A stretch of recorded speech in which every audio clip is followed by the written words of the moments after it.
अंधेरे से लिपटी सुबह में गांव के डाकघर की घंटी अचानक जोर से बजी। यह कॉल शिवा के लिए था। शिवा गांव का एक साधारण सा आदमी, लेकिन उसके कंधों पर एक भारी और असाधारण जिम्मेदारी थी, मौत बांटना। यह उसका काम था, जल्लाद का काम। फोन उठाते ही दूसरी तरफ से एक भारी आवाज आई। शिवा बोल रहा है। जी साहब, शिवा ने गहरी सांस लेते हुए जवाब दिया। कल सुबह फौरन शहर आना है, तैयारी पूरी करके एक खास काम करना है। जी साहब। फोन रखते ही शिवा घर लौट गया। उसके कदम धीमे और सोचों से भरे हुए थे। यह कोई नया काम नहीं था, लेकिन हर बार जैसे समय रुक जाता था, उसे पता था कि अगला दिन किसी के लिए आखिरी होगा। शिवा का परिवार पीढ़ियों से जल्लाद का काम करता आया था। ब्रिटिश राज के समय से ही यह काम उसकी विरासत में था, लेकिन अब इस काम की जरूरत कम हो गई थी। फांसी की सजा दुर्लभ हो गई थी। शिवा ने घर लौटकर अपनी पत्नी को बताया, कल जाना है। पत्नी ने चूल्हे के पास से बिना उसे देखे कहा, कितने दिन तक यह सब करोगे? यह काम हमारे बच्चों पर असर डाल सकता है। मैं नहीं चाहती कि हमारा बेटा जल्लाद बने। शिवा ने जवाब नहीं दिया। वह जानता था कि यह बहस का वक्त नहीं था। घर के खर्चों के लिए यह काम जरूरी था। अगली सुबह शिवा जेल पहुंचा। जेल का माहौल हमेशा की तरह भारी था। उसे देखकर जेलर ने बुलाया। कल सुबह से एक कैदी को फांसी देनी है। 4 लोगों का खून किया है उसने। कोर्ट का आदेश है कि सूरज उगने से पहले सजा पूरी होनी चाहिए। शिवा ने सिर हिलाया और फांसी की कोठरी में जाने की अनुमति मांगी। कोठरी का दरवाजा खोलते ही एक सर्द, घुटन भरा माहौल उसकी सांसों से टकराया। कोठरी के बीचों बीच फांसी का तख्ता और लोहे की मोटी रस्सियां रखी थीं। शिवा ने तख्ते पर नजर डाली, जहां मौत हर बार अपनी गवाही देती थी। शिवा ने अपने थैले से रस्सी निकाली।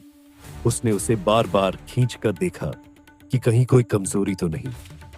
फिर उसने 70 किलो मिट्टी की बोरी बनाई और उसे रस्सी से बांधकर तख्ते के सहारे लटकाया। उसने हैंडल खींचा, तख्ते की फट्टियां नीचे गिरी और बोरी झूल गई। सब सही था। उसने कैदी से मिलने का फैसला किया। कैदी एक कोने में बैठा हुआ था। उसकी आंखें बुझी हुई थीं, लेकिन उसके चेहरे पर कोई डर नहीं था। कल सुबह तुम्हें सजा दी जाएगी। यह तुम्हारा आखिरी दिन है। सुबह 3 बजे उठकर तैयार हो जाना। तुम्हारे लिए कपड़े लाए जाएंगे। कैदी ने धीमी आवाज में कहा, मुझे पता है, मैं नहीं सोऊंगा, बस सुबह का इंतजार करूंगा।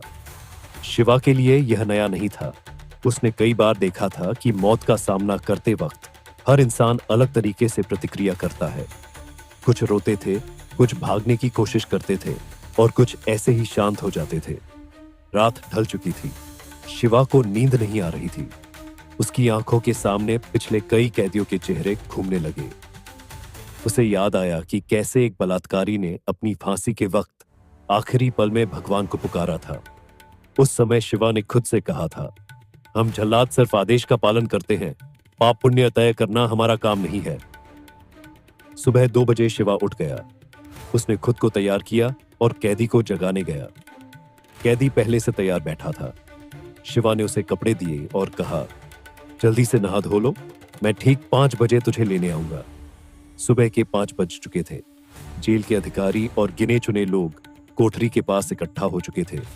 शिवा ने गहरी सांस ली और कैदी को लेने के लिए उसके सेल की तरफ बढ़ा। कैदी नहा धोकर साफ कपड़ों में तैयार खड़ा था। शिवा ने उसकी तरफ देखा और उसे इशारे से अपने साथ चलने को कहा। सिपाहियों ने उसे बाहर लाया और सब चलने लगे।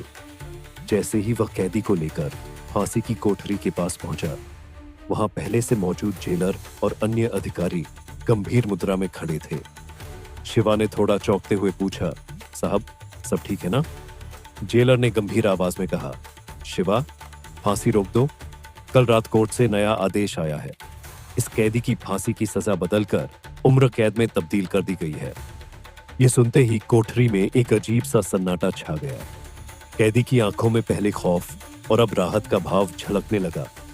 उसने तुरंत शिवा के पैरों की तरफ झुकते हुए कहा, आपने मेरी जान बचा ली, भगवान आपको सलामत रखे। शिवा ने उसे पीछे हटाया और गंभीरता से कहा, मुझे किसी की जान बचाने का अधिकार नहीं है। यह फैसला ऊपर वालों का है। तेरा समय अभी बाकी है। कैदी को वापस उसकी कोठरी में भेज दिया गया। शिवा ने फांसी की कोठरी को साफ किया, रस्सी को संभालकर वापस पेटी में रखा और तख्त को दुरुस्त कर दिया। जेल से निकलते वक्त जेलर ने शिवा के हाथ में एक लिफाफा दिया। उसमें उसकी मेहनत की मजदूरी थी। शिवा ने उस लिफाफे को चुपचाप लिया, सिर झुकाकर सलाम किया और जेल के बाहर की तरफ चल दिया। रास्ते भर शिवा के मन में एक ही ख्याल था, आज मौत का काम अधूरा रह गया, लेकिन शायद इंसानियत का एक छोटा हिस्सा बच गया। वह जानता था कि वह केवल एक औजार है, पर आज उस औजार ने किसी की जिंदगी का एक और मौका देखा। घर लौटते वक्त शिवा ने सोचा कि इस बार अपने बच्चों के लिए कुछ अच्छा जरूर लेकर जाएगा। शायद आज उसे खुद को जल्लाद से थोड़ा ज्यादा इंसान महसूस करने का मौका मिला था।